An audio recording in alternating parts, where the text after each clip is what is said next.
Everybody loves saying, oh, she'll go when she's ready, or she'll go eventually. It's never too late for college. Bye, Felicia. No, I'm not going to college. The day I realized I wasn't going to college was the day that I enrolled for my GED class. And first of all, I got the runaround. Don't get me wrong. I am thrilled and ever so grateful for the experience, and they helped me pass my test. But I remember my dad giving me a proposal of going to school, I guess, a school, to get my GED. I only went for this program called the Comeback Program, where I studied in math and reading. So I remember certain instances just sitting in a classroom thinking to myself, this is exactly why I was homeschooled. This is exactly why I'm not going to college. I remember having a conversation with a girl one day. It was like the end of class. We were just kind of chilling out. And she said, we were talking about school and college, and she asked if I was going to school. And I said, no, I don't think it's for me. And she was like, yeah, I have this cousin, and he got his degree. And then I have a cousin who doesn't have his degree, and they're brothers. And the cousin who has his degree is having a hard time finding a job. But the cousin who doesn't have his degree has a very stable, well-paying job. And then she continued the story by telling me, yeah, but you should go to school. What? What? I was so baffled. I couldn't believe that she continued to try to push me to go to school after telling me that her cousin was well employed and did not go to school. Hello, that could be me. It's gonna be me. So anyways, I remember there were just certain characters in my school. One being a guy, and I'll change the name, but his name was Sleepy. And believe me, the name was just as bad as Sleepy.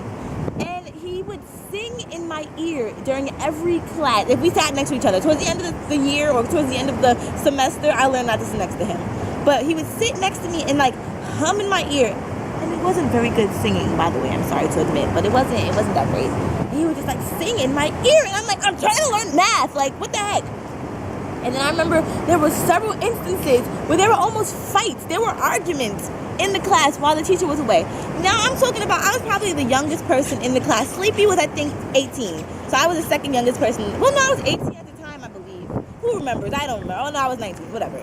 Anyways, these are grown people. These people, there were 40-year-old women in this school trying to get their GED. Power the heck to them. But I'm saying we should be mature enough to not fight. It was days when there was this one girl, I remember her name, I'll change her name was Alyssa.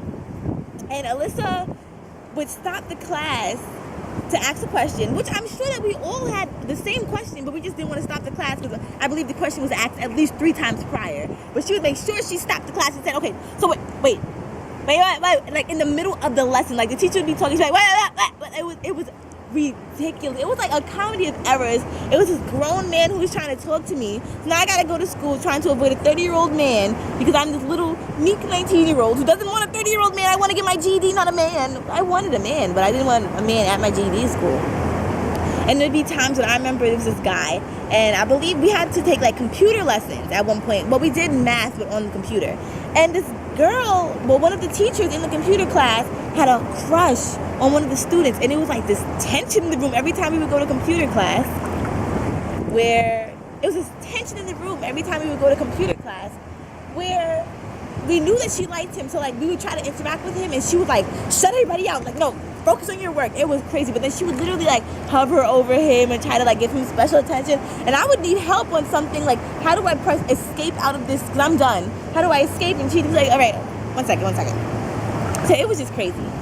Then it was another, and then I found times when I would finish my work before certain people, and then I wouldn't have anything to do. And other people would finish their work before me and would be severely bored, but we just have to sit there. And I'm like, this is school. No matter how old you are, no matter how young you are, school is school. A classroom is a classroom. People learn faster than other people. There were times when I would feel like I was slowing down the group, so I would just stay quiet and I would just read and try to get it myself, or else I would go after class.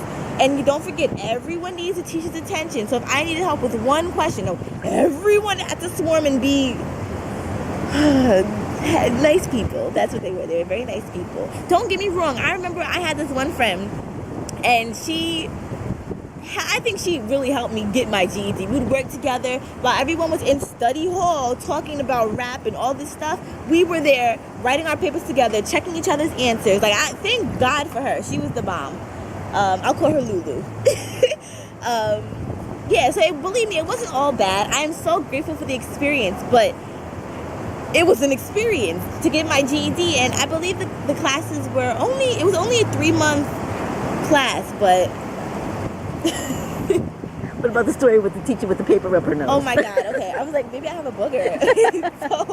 So one day we were in the study hall, and once again, not studying, and the teacher comes out, and I'm like, what is that in her nose? And she has 2 tissues. Now, when I have a cold and I'm home, I put 2 tissues up my nose. I'm not in denial of that. Or the nose that's running. No, she had 2 tissues. No, I think they were in her ears. No, the tissues were in her ears. The tissues were in her ears, and I had to take a picture of it. But I couldn't make this crap up. Like, if I could, I'd like blur out her face and put the tissue ear lady. But no, it was like, I had something to say, but I don't think I can say it on camera, so I'll keep it inside. But, I believe there's another story. Oh, okay, so like I said, it was an intensive. So it was a math intensive and a reading intensive.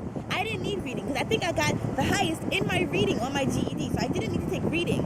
So while everybody else was trying to take reading, I wasn't a disruption to the class, but I'd be sitting there like, I don't need to be here. My math is done. So why am I here for reading? So I was like, I'll give it a shot. Maybe I need help writing essays. Who the heck knows when I'll need to write an essay? So we were given topics, and I didn't understand my topic. And so we had to, you know how you can tell teachers procrastinate? So they make you like write out the topic 10 times? What does that have to do with my life? Then she said, okay, oh no, this is the story, and then I will end it here, because this is school in itself. The teacher says, all right, so I gave you a topic. I want you to write what you think your topic is about, or write what you think the essence of your topic is.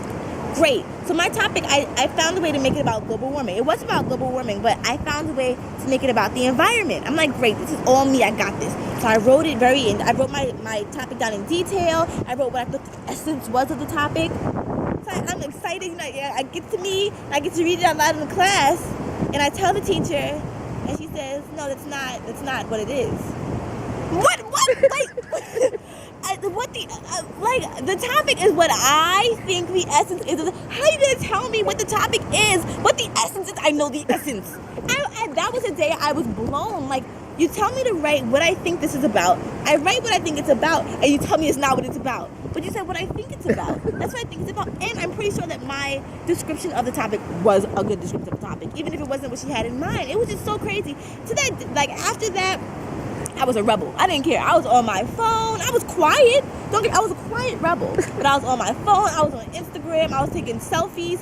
Sleepy was singing in my ear. Like, it was good. Reading time was just time for me to decompress from my math or study math. Because eventually I told her, I don't need this. So for me to be sitting here acting like I need help in reading, and what I thought I was doing good, apparently I'm not doing good. No. Bye, Felicia. I'm good. I don't need reading, and I'll just do math. At the end of the day, I passed. I got to walk down the aisle. I graduated, and I'm thankful as heck for the program.